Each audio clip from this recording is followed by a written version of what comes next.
A long time ago, in a quiet town near the bridge of Elega in Abeokuta, as the evening breeze carried the scent of recent rainfall inside a cozy restaurant called Foodco, sat a young woman by the window, Simi, stirring her drink absent-mindedly. Her coy flamed her face. Her smile was playful but distant, like she was half in a dream, half alive in another world. Her eyes occasionally drifted towards a group of children, laughing and playing in the gaming section. Sitting across from her was Tobi, a well-put-together young man who watched her quietly from his table, fascinated by the peace and mystery that surrounded her. "Do you always look this serious when drinking hot chocolate?" He teased her softly and smiled faintly. She chuckled, breaking free from her thoughts. "Only when I'm pretending to be mysterious." He smiled and quickly introduced himself. "I'm Tobi, by the way." She raised a brow and replied, Simi, but my friends call me Simi." "So, can I call you Simi too?" he asked. She hesitated for a moment, then nodded. "Sure." They both chatted for a while. That was how it began. Two souls meeting in the middle of laughter and curiosity. Neither of them knew it then that this moment would birth lifetime of seasons. Weeks later, on campus, Simi was one of the beauties in her class, the kind of girl whose laughter would lighten up an ordinary day. Her fashion sense stood out, her presence turned heads, and her energy filled every space she entered. Tobi stood at one of the busy junctions with his friends, quietly, admiring her world from afar. Their love started like most young romances, texts that turned into calls, calls that turned into stolen moments after class. But Simi was unpredictable. Some days, she was full of love, sending sweet voice notes, planning surprises for him on his special days, talking about forever with him. Other days, she withdrew into total silence, unreachable and distant from her friends and family. Tobi would call her every day and she would still not pick his calls. He would even visit her at home, only to find her sitting by the window, eyes clouded with emotions she couldn't explain. He walked up to her.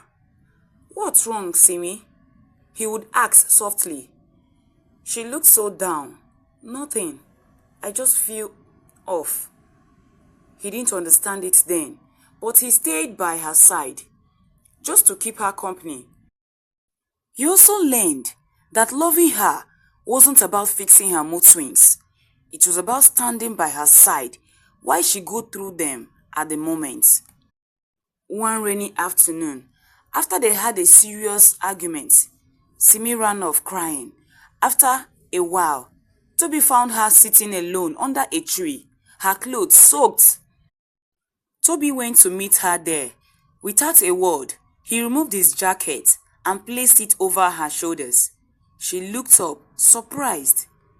"You came after me?" she whispered through her tears. Tobi only smiled at her. "As always," he said simply. "Why would you do that? Not after our arguments and the hateful words I said to you." Simi buried her face regretfully.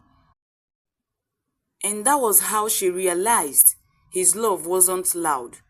It was patient. She quickly grabbed her journal and penned down her thoughts. "He didn't try to change my moods. He just stayed through them. I think Tobi is really serious about this relationship. He is so mature. I have found a man for me." Some months passed. Tobi was so sure about his love for her. One beautiful evening, Tobi invited Simi out to a dinner date in one of the fancy restaurants in town. Simi needed to look her best, so she asked her elder sister for help. "Sister Mi, Ejo, Tobi is taking me to a big restaurant tonight. Please, I need clothes to wear." She pleaded with her sister, looking so nervous and excited, and her sister was so kind enough to help her dress up. Ah, ìyàwó Tobi, ọmọ tó ṣọ, my sister have transformed oh, she teased her. Sister mi, ó ti tó na, it's just dinner date, Joe. They joked a lot, and finally, Simi left the house. She got to the restaurant, looking so beautiful. Her makeup sits well on her face. Her wig, nails, dress, handbag was so breathtaking. The moment she opened the door to the restaurant and saw Tobi on one knee and a ring on his hands, the restaurant's lights was so bright around them. Tobi's voice trembled as he speaks. Oluwadara Simi, from the moment I met you, I knew you were special.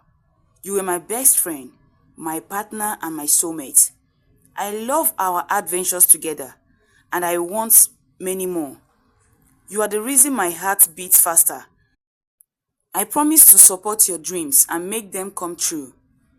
Please, will you let me love you for the rest of my life? He asked her, eyes blinking in fear, not knowing if she would accept his proposal. After Tobi's words of affirmation, she shook her hands out with tears welled up in her eyes. Yes, she whispered, and the crowd roared in joy and cheered them. But I'm scared, Tobi, she whispered to him again. Tobi was looking at her with a smile. He was so happy. We will be scared together, he replied her. Few months later, Tobi took few of his family members to visit Simi's parents for proper family introduction. After that, the wedding planning season kicked off officially.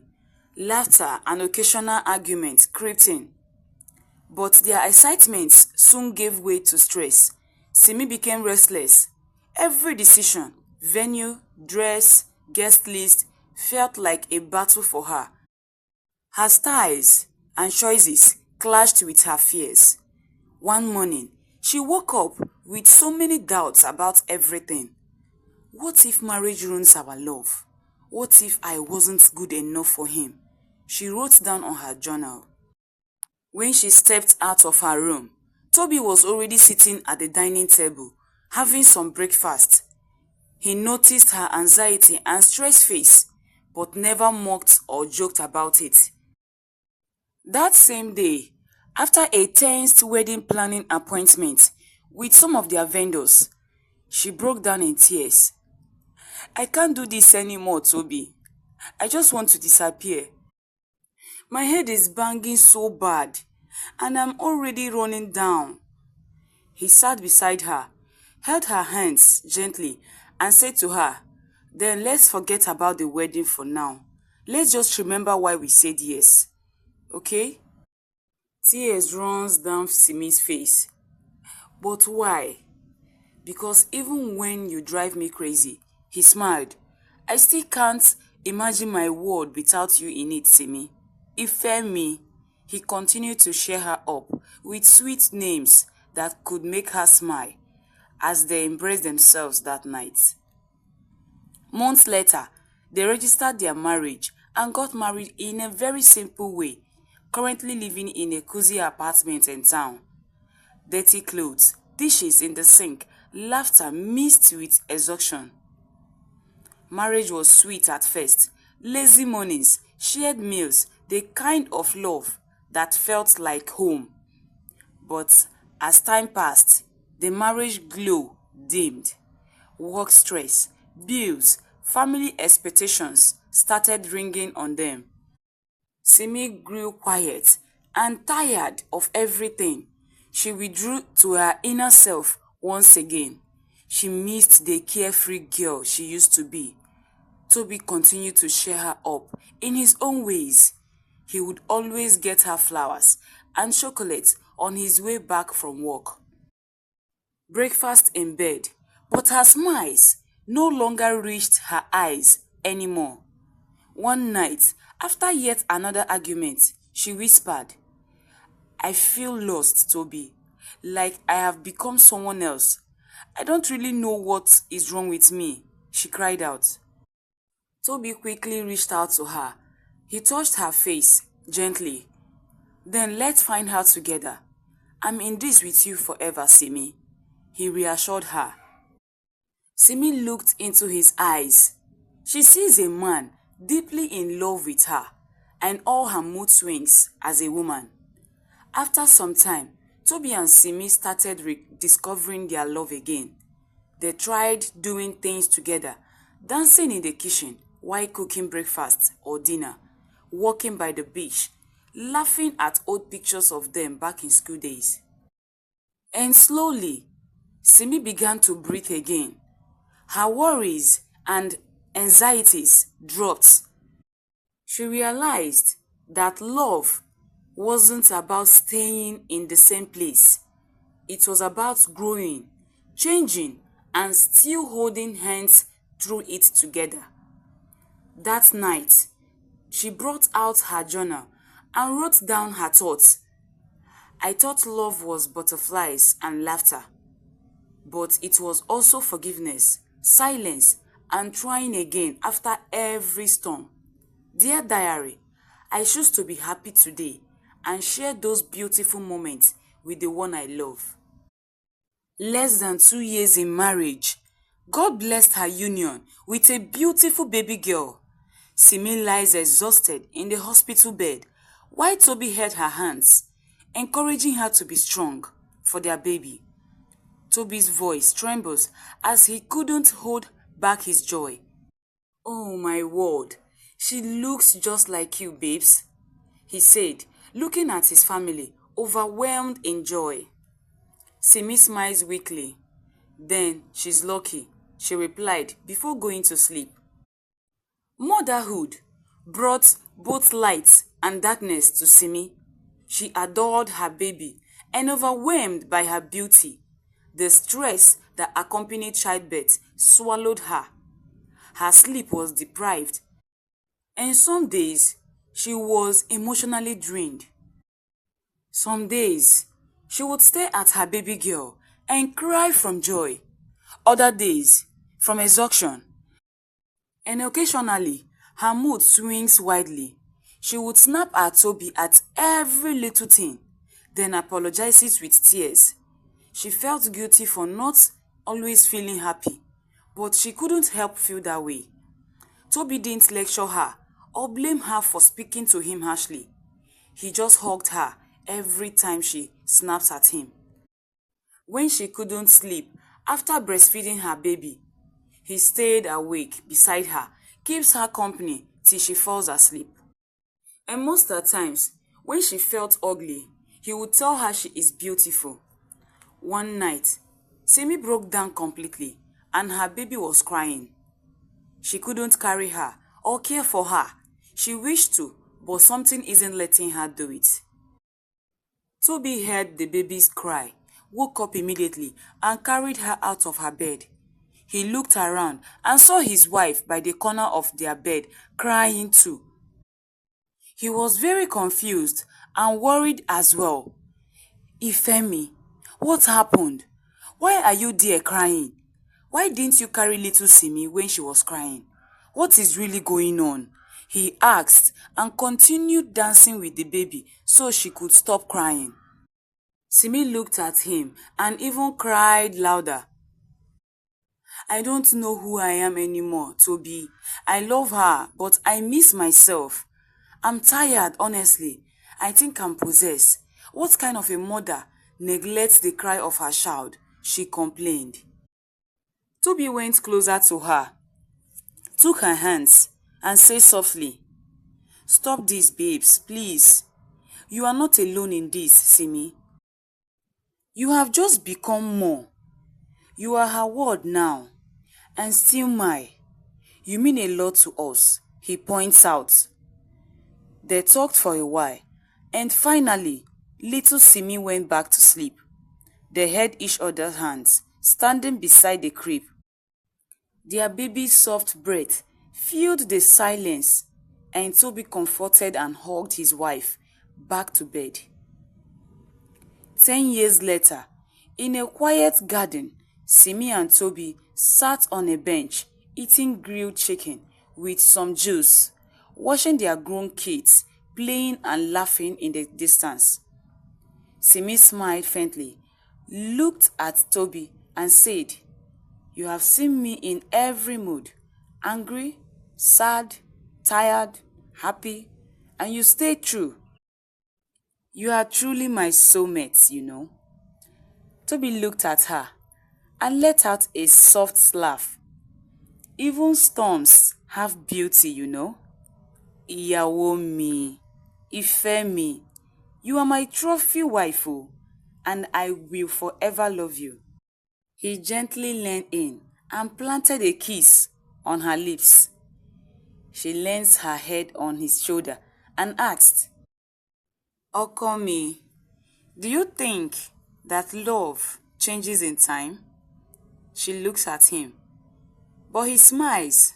"No, my love." "Well, I think we change. Love just learns to fit in every new version of us." They both smiled and went to play with their kids in the garden. Love, as Simi and Toby's story teaches us, is not a perfect picture framed in flowers and laughter. It is a living, breathing journey that demands patience, forgiveness, and growth. It begins with excitement, the sparkle, the butterflies, the thrill of discovery, but real love is tested not in moments of joy, but in seasons of change. Simi's life unfolded in stages, and through every stage, love revealed a different lesson. In her youth, she learned that affection is easy to find, but understanding is rare. Toby's patience taught her that love doesn't rush to fix what's broken. It sits beside the brokenness and whispers, "You are not alone." As a fiancée, she discovered that commitment is more than saying, "I love you." It is saying, even when you are afraid, even when you doubt yourself, "I will still be there." It is standing beside someone not because everything is easy, but because walking away would hurt even more. In marriage, she realized that love isn't always laughter and candlelight dinners. Sometimes it's quiet mornings when no one feels like talking. It's arguments followed by apologies. It is also a tired hands that still reach out to hold each other. Love grows deeper when life gets harder, when the bills come, when dreams delay, when patience is tested. And when she became a mother, she faced her most vulnerable season. A love so powerful, it scared her, and a weakness she couldn't understand. But through her tears, she discovered that true love doesn't shame, it shelters. It doesn't condemn your low moments. It stands beside you and reminds you of your worth when you forget who you are. Toby's love was not loud or showy. It was quiet, consistent, and kind. It was a kind of love that stayed, even when the feelings faded. Because real love is not a feeling, it's a decision renewed every day. Through all her seasons, Simi learned that people changed, moods shift, and life moves through ups and downs. But love, the kind that endures, learns to adjust its rhythms to each season. It bends but never broken. It weathers the rain and still blossoms in spring. Love, at its core, it's about choosing. Choosing to stay when living is easier. Choosing to forgive when you have every right or reason not to. Choosing to understand when you don't fully comprehend. Choosing to nurture even when you feel empty yourself. And above all, choosing to grow together, because growth, not perfection, is the true proof of love. Every woman lives through seasons. She will be different as a lover, a bride, a wife, and a mother. But each version is scared, a reflection of growth, pain, and grace. Simi and Tobi's story reminds us that the beauty of love is not in how perfect it looks, but in how strong it remains through imperfections. In the end, love is not measured by grand gestures or expensive rings. It is measured by the quiet endurance of two hearts that keep saying, I still choose you. Thank you all for watching my video. I hope you love my stories. Please like and drop a comment to cheer me up. Don't forget to share this video and please subscribe to my channel for more exciting stories. See you all in my next video. Bye.